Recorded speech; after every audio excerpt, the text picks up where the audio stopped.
Life is a series of choices. Some complex, some simple. We're all here today from diverse backgrounds, religions, cultures, ethnicities, to help one another become better public speakers. And we all have one thing in common. We chose to be here. In my life, I've made many choices that put me in interesting situations. Like the time I got lost in a jungle in Panama and had to swim across the river with crocodiles in it to make my way back to camp. Wow. Or the time I had to choose between which life flight company would fly from San Diego to Mexico to recover me and my friends after a surf trip had gone horribly wrong.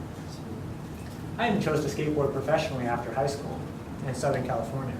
This choice led to several broken bones, concussions, and honestly a lack of money that had helped me return to the Bay Area and get a real job. By 2004, I had what at least I consider the perfect life. I had a beautiful wife, a 3-year-old son, owned my own skateboard business, and was traveling the world. Not rich by any means, but happy, healthy, and living life to the fullest. This was all about to change. The day after I returned home from China was when the first wave of sickness hit me. I was having a conversation with coworkers on December 13th, 2004 when I became confused. It was like the conversation was speeding up and I was somehow slowing down. I clearly remember trying to speak out loud and communicate that I needed assistance, and all that came out was baby babble. I would later learn from those that were there that I had said nothing at all. And I recall falling forward and thinking my last thought was, what a pointless conversation to have before I died. I would regain consciousness in the ambulance on my way to Stanford Hospital. I was told that I had had a seizure and I would need an MRI to check things out. My life continued to change, not by choice, over the next minutes, hours, and days. On Monday, I had had my seizure, and just 4 days later, on Friday, I was having brain surgery to remove a golf ball-sized tumor from my left frontal lobe. Of course, I was scared. I was terrified. And I can't even begin to imagine or describe what my family and friends were going through. It seemed like I was in the hospital for months. In reality, I would be back home 7 days later recovering from my brain surgery. Everyone kept telling me that the surgery went as expected. Doctors, family, friends. I couldn't speak. I couldn't say okay. I couldn't say right on. I went from communicating with my family on Friday to drawing pictures to what I wanted or needed on Sunday. Thankfully, the brain is a strange and amazing thing.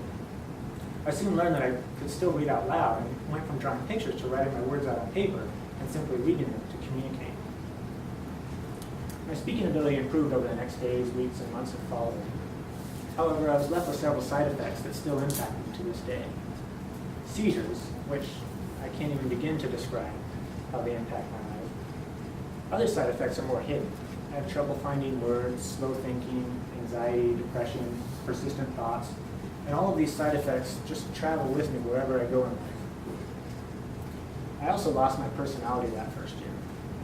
But as time went on and as 2006 came around, I had adapted to what I now call my new normal. By 2007, my new normal was at full speed. That year we bought a new house, I went to a skateboard competition in France, was promoted at Comerica Bank, and my second son was born in October. Life was back on track. This past year was a little bit difficult year for me. I was leading a team meeting in Michigan, not unlike this one today, when I had my second seizure. This time I didn't lose consciousness. I lost my ability to communicate, control my body, but was fully aware and could listen and see everything that was going on around me. And honestly, I've never felt so scared or vulnerable in my life. I went from Michigan back to Stanford to review what was going on with my doctor. Bad news. The tumor had returned. My doctor gave us 4 options. We could wait and see approach, surgery, 12 months of chemo, or 4 radiation. Now, I don't know about everyone here, but the thought of a brain tumor growing in my head wasn't really appealing. I wasn't going to choose to do nothing, so I chose chemo.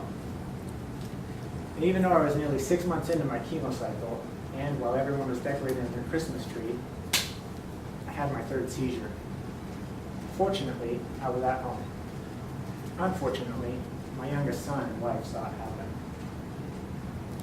12 months later, as of last month, I've completed chemo, my MRIs are stable, I've been seizure-free for 6 months, and I'm back to my new normal, which is excellent. Today I'm still making choices. I'm choosing to be the best father, husband, friend that I can be. I'm choosing to be successful in my job. And in case the tumor returns, to be in the best physical shape possible should I need to fight this battle again. Sometimes obstacles appear in our lives through no choices of our own. But it's the decisions we make when faced with these obstacles that determine who we've been, who we are today, and who we're going to be. And these obstacles, or these choices that we make every day in our lives, can be summed up by two simple words. What's next? Excellent.